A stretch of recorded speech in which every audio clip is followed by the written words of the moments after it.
talent is very important, like we said, very important, character, attitude, but then I think there's a spiritual phantom in every area of success, and in football is a spiritual game. Yeah.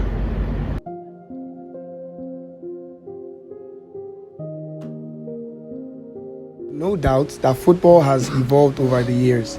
A sport that started from England has become so popular that over 5 billion people participate in football-related activities. Likes of Messi and Ronaldo, who inspire billions and billions of people all over the world.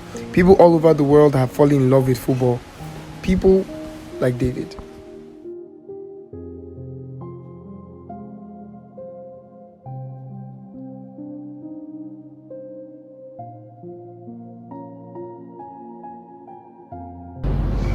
Hello guys, my name is davekwueme, aka Switzerland. I'm a young footballer.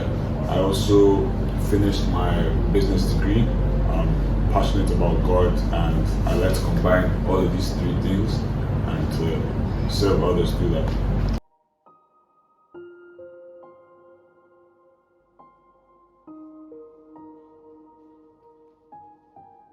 How did you find out that you loved playing soccer? My mom used to take my brothers and I to play for training. My friends that used to play heavily before, like we stopped playing. Oh, okay. You were still.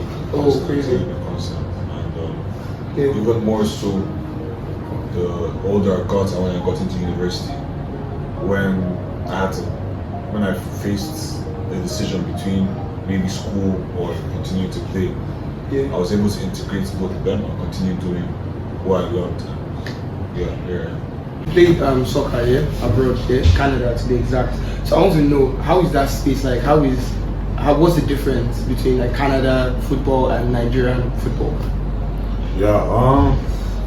I'll say there's quite a significant difference. Okay. Nigeria is more intense and it's a lot more passionate. The citizens and the country as a whole are more passionate about the game. But in Canada, it's really more of an upcoming sport where people are learning to like, people are learning to enjoy the game, and they're not as intense and not as driven in regards to training as in Nigeria. Very drastic differences between the two environments. So normally when people hear, oh, you're playing football in Canada, it's kind of like, oh, it's better than Nigeria.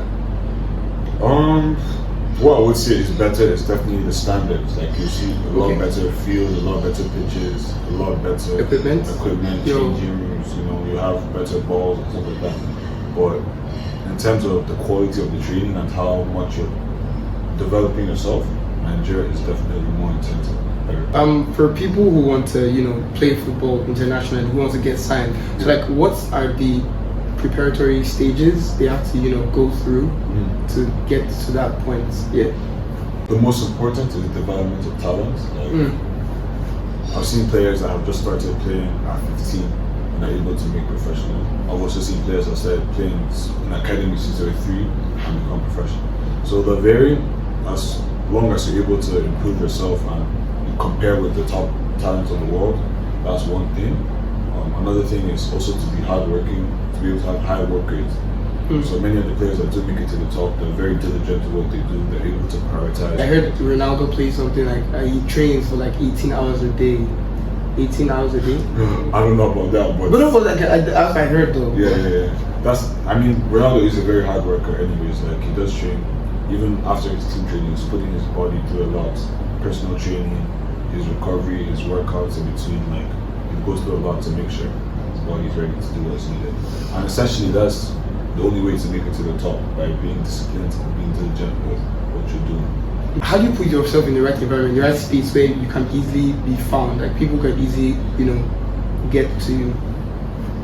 I would say initially you have to join a good team, like where that you're pushing yourself and where you're able to get exposure, where you have eyes looking at you, or eyes looking at you. So whether it's you have a coach that is helping you to push your career, or that there's scouts that are directly looking at us through tournaments that we play, or you're going to prepare yourself for tryouts.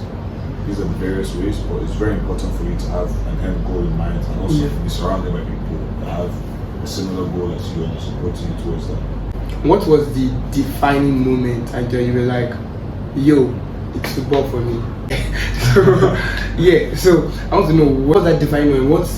What was that when you're like, it's football, man? I always grew up with the dream of wanting to become a professional footballer, but in my last year of secondary school, like I had to face a dilemma or a decision, right?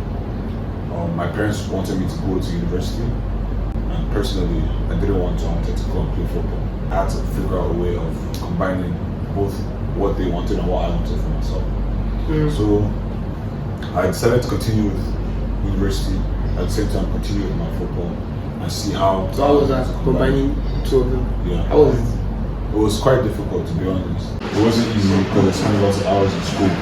Yeah, true. So I still think it's just simply by the grace of God. I think obviously having long hours where you have to go for classes, do your assignments, projects, recap videos, maybe even rewatch some of the classes, prepare for exams and tests.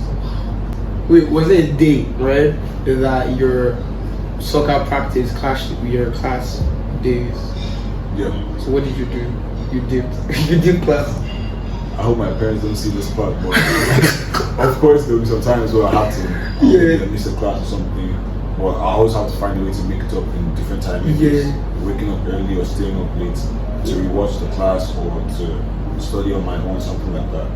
But of course, like these are part of the difficulties we're having to combine two different separate worlds together. Yeah. Also invited a friend of mine.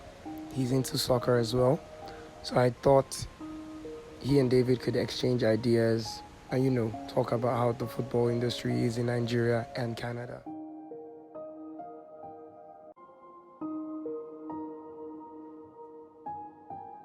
How is it like in that field? Okay, like here in Nigeria, right? Yeah. Okay, football. First, football is an awesome game. Yeah, okay, football is an awesome game. It deals with passion first. The love of football makes you want to drive more for it because in football there are so many, let's say, hard times, training times, stressed time.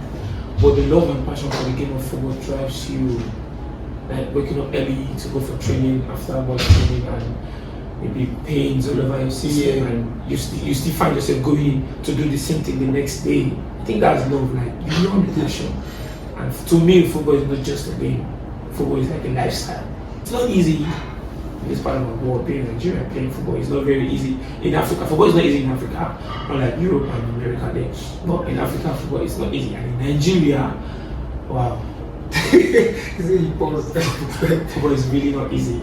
Okay, so you mentioned football not being easy, right? Yeah. So I want to know, David, like in Canada, I want to know how is football there? Is it slightly easier than how it is in Nigeria? Yeah, for sure. Like from my perspective, I've noticed that like football in different countries, everybody has a different degree of passion, everybody has a different degree of intensity. So like in Canada, they mostly play basketball, hockey, and on top of that, it's a very calm and chill society. So they don't really want to push players and people to the max. So most of the time, the trainings could be 1 hour, hour and a half. Are you serious? Very light intensity, very catered. If it's raining, training is cancelled. Wow. If it's too hot, training is cancelled. And you play football in the rain? That's Like every time, like it's sweet. At times you won't play football in the rain. Yeah. Because it's so sweet. Yeah. Canada is just generally a very soft society. So in terms of players that you see pushing through, you see many even professional players are not really at that level because of that. Like I don't know if you guys can name even up to 3 Canadian players. Not really. Can I even know one? Yeah, that's basically because of that. But for what I've learned so far, they don't really drive them enough. They take the drive that is needed to get to the top. So I figured out even in Nigeria, like, the drive is crazy. Like even since I came back, the intensity is completely different. You have to adapt, have to get used to that. And you have to keep pushing. Yeah. That's what we dominate mostly. Like aside from players like Alphonso Davies, maybe Jonathan David, there's Neil. Like these are the top players, and even them, they're very special at a young age. They left Canada when they're 15, 16 to go and make it out to Europe. But in Canada, it's very difficult to make it to the top. Okay. So, why are you talking this got me? Why did you choose football? Like, okay, it's very difficult to combine schooling and football. very difficult trying to focus on your studies and trying to do that which you love. You know, back here in Nigeria, you rarely get those kind of people that go to school and play football. Most people that are into football are giving it their all. Has it been? What was it? Yeah, that's an interesting question that even my parents they wonder as well. Like, you have a degree, you can work now. Why are you still chasing this? But for me, I feel like it's a passion that inside of me since I was young. Like, since my mom used to take me to games when I was a little kid. Like, it's something I've always wanted to do. Even when I started university, I always thought that playing professional was not a possibility anymore. But the more I went through it, the more years I went by, I realized that like this passion is still inside of me. That I can't just put it aside, because later down the line I'll regret. I believe it is God-given. Pray a lot. I should pray a lot. I hear saying so many good talents, sounding talents who don't really have this spiritual backing, and all they think is, okay, my talent can get me to where I will get to, my good play can actually get me to. But then lastly they found out they end up doing something else, not pushing this game. Yeah. Talent is very important, like we said, very important, character, attitude, but then I think there's a spiritual phantom in every area of success, and in football is a spiritual game. Yeah. Because we have God also ourselves. I think that age is a very good age. 100%. Yeah. Thank you so much for watching this video. I hope you guys learned one or two things. I had to get David on here because he's a very, very interesting person, and I love the fact that he's passionate about something, and I want you are also into football to learn from what he said, be inspired by what he said. So thank you guys so much for watching this video. Please like, subscribe, share the video to your friends as well. Thank you so much. God bless you.